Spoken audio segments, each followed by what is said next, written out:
This is Designing with Purpose, where we break down the thinking behind architecture for clients, for architects, for better projects.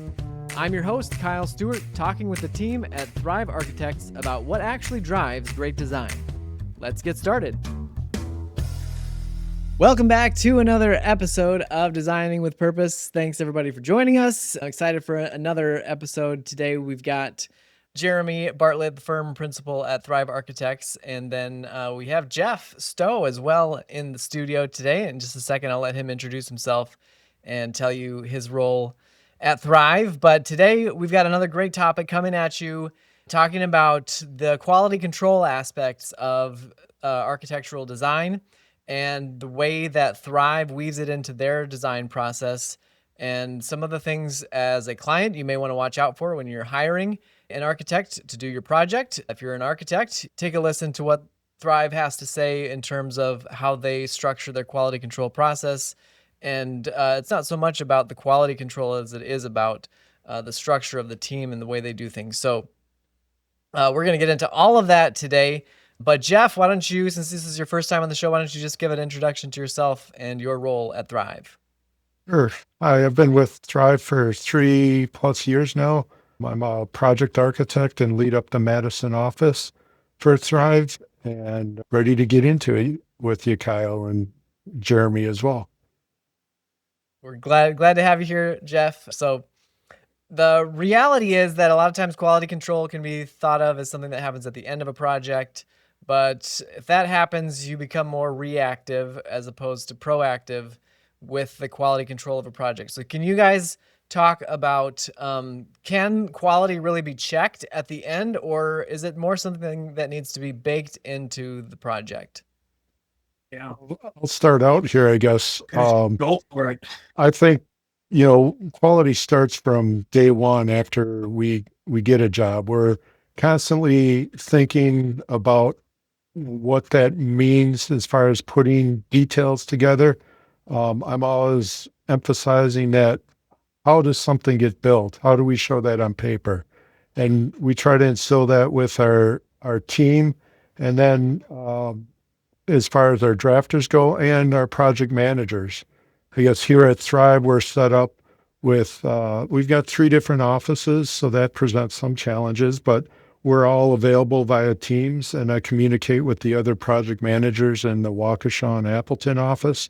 Whenever we have questions, we've got weekly meetings that we discuss the projects in a broad overview, but then if we have specific questions, we'll put a message out and get a short team call or a phone call between 1 or 2 of the other project managers and or Jeremy as the leader of Thrive to go over specific code items or building type questions that one of us may not be familiar with, and we just want to lean on the expertise of the others in the office. That's a pretty good summary. I probably like to throw in a few more things.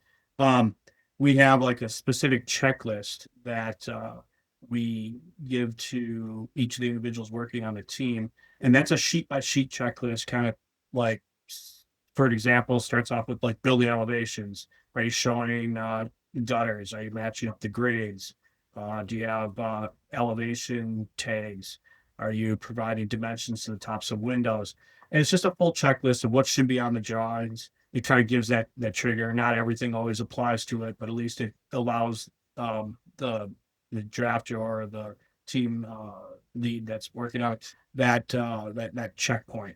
The other thing that happens is, as the leaders on each of the projects, project managers, project architects, they'll run into an experience on something maybe that we submit to a government agency, and we share that amongst each other. So we might have a challenge on something.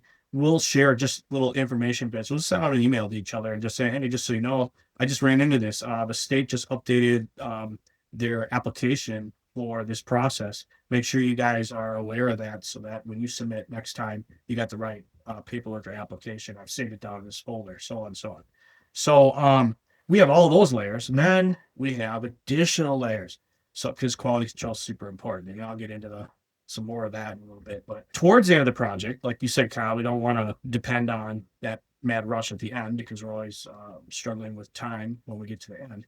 But towards the end of the project, we like to have our consultants kind of re-review their work and make sure that we got everything coordinated. So we're sending them, full or complete sets. And then we're handing it off to we do a peer review. And so someone who hasn't worked on the project gets the set of plans, and they go through the entire project and see if they could flush anything out. You might have a big mistake right in the middle of your plan, but you just keep looking over it, because you've been invested in those plans for so long.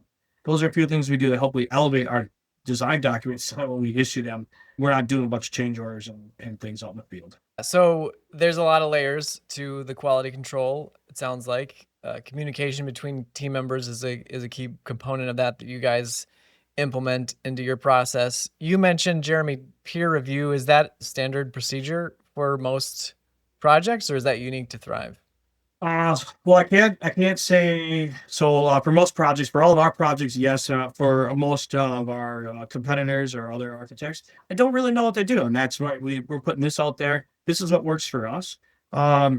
It's been something I've worked at other firms, and I can say that we didn't do this always at other firms.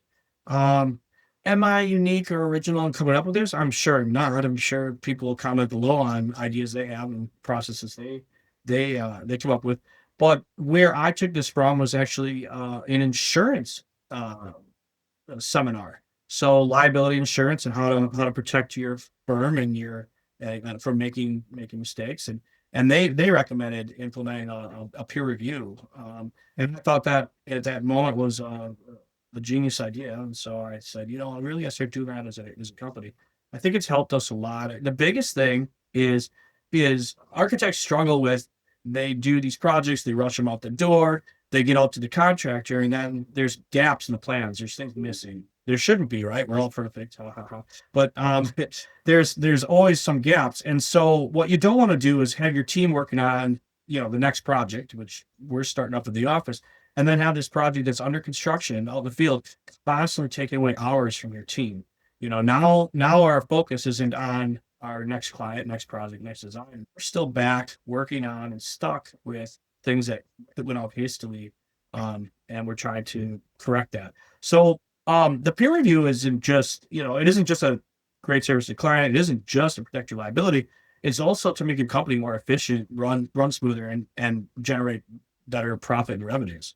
So it's a much it's very underappreciated, right? So hence why we're talking about today. Yeah, it's one of those little things that goes unnoticed. Sorry, Jeff, did you have something you wanted to say? No, I would just add that besides the peer review, Jeremy mentioned the checklist before. So really our project, kicks off with the checklist of, okay, what drawings are we all going to need for a project? And then also, what specifications. And each project manager has their checklist as well as the drafting team. And they go through it. And then once we get to a point, we'll have intermediate reviews at like a 30% set or a 50% set, which also helps with the quality control. And it's all really to ensure the client that they're getting the best value for their money, and that we're not having to go back and pick things up after things are under construction. All firms probably overlook something or make a mistake, but everything we do here is try to minimize that on the front end, so we're not looking at it while it's under construction and the client and contractors are spending extra time and money to solve something. Just kind of shifting gears a little bit here. So if you were to advise a client who is looking for an architect, trying to vet different ones before they choose one for their project, are there specific questions that you would advise them to ask to discern what the quality control process is for an architectural firm, or are there things that they can look out for so that they know they're getting an architect that's going to have that woven throughout the process, that maybe even does a peer review and minimizes mistakes from the get-go? Sure.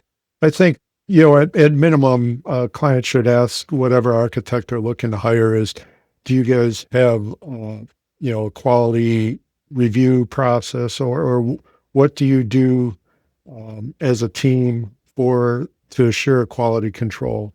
And dependent, if we described what Thrive does, but, just that assurance that we're providing and other architecture firms are providing that service to their clients.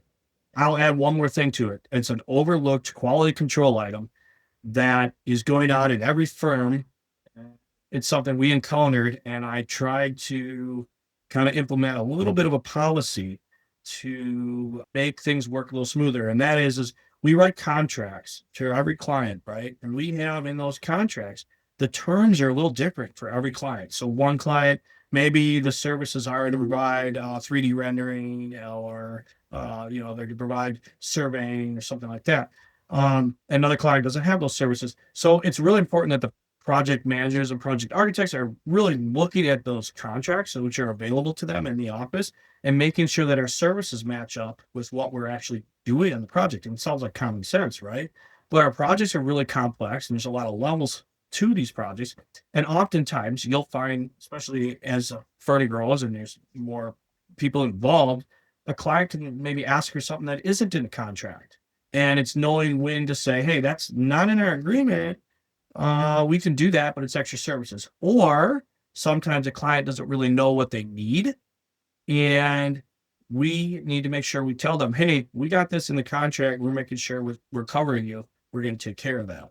And it's taking the lead again, making sure you're lining up, whatever services, consultants, and so on. And that's just another quality control item I've learned from experience and as we've grown as a firm that everyone needs to have access to the contracts and be able to read those contracts and know when they start the project what they're getting into. If you were talking to another architect, maybe a younger architect or firm that's just starting out and maybe they're struggling to establish consistent quality control, where would you tell them to start with that? Create a checklist for your sheets. Yeah, I think Make sure that's probably the biggest thing that we see in our office is just going through the checklist, double checking it as you're going through the project at those milestone points, the 50% set or between schematic design development and construction documents, just to have something to reference back on and make sure you're staying on track too with the project and the quality. The 10 to 15 minutes that we're trying to squeeze these episodes into goes by really quick. So that's what we have time for today. But if you are listening or watching this and you have further questions, feel free to drop those in the comments. We would love to be able to answer those for you. The team at Thrive is here to help, whether you're a client, another architect, or if you've got other topics that you'd like to hear us discuss here on the show. That's what we're here to do. So thanks a lot for tuning in. Thank you, Jeff. Thank you, Jeremy, for being a part of the show today. And we'll be back next week with more Designing with Purpose.